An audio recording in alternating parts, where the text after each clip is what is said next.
এ চিত্র পাবনা সদর, ঈশ্বরদী, সুজানগর ও বেড়া উপজেলার বিভিন্ন অঞ্চলের, যেখানে ইটভাটাগুলোর বেশিরভাগই নেই কোনো পরিবেশ ছাড়পত্র।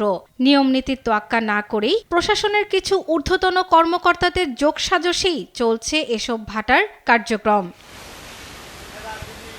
ভাটায় কয়লার পরিবর্তে কাঠ পোড়ানোর কারণে নষ্ট হচ্ছে পরিবেশ, আর গ্রামের সড়ক দিয়ে ইটবাহী ভারী যানবাহন চলাচলের কারণে রাস্তা নষ্ট হচ্ছে, সেই সঙ্গে ধুলাবালিতে নষ্ট হচ্ছে ফসল। এসব ইট ভাটা বন্ধে প্রশাসনের হস্তক্ষেপ চান স্থানীয়রা। এই ধোয়ার কারণে ধরেন যে আমার হচ্ছে প্রায় 80-90 বিঘি নিচু বাগান।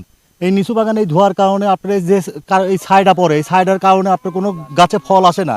আশেপাশে যে সব ফসলি ক্ষেত আছে সেগুলোতে অনেক ভালো ফসল ফলতেছে না আর কি। আশেপাশে বাড়িঘর আছে, তারা এই কালো ধোঁয়ার আসলে বিষাক্ত ধোঁয়া যেগুলা মানুষের ক্ষতি করে, ধোঁয়ার কারণে নষ্ট হওয়ার কারণে আমরা চাই যে ভাটাগুনি আপনারা অতি তাড়াতাড়ি সরকারের কাছে আবেদন জানাই যে আমরা অতি তাড়াতাড়ি ভাটাগুনি এখান থেকে তুলে দেন। অবৈধ ইটভাটা বন্ধে ব্যবস্থা নেওয়ার আশ্বাস দিয়েছে জেলা প্রশাসন।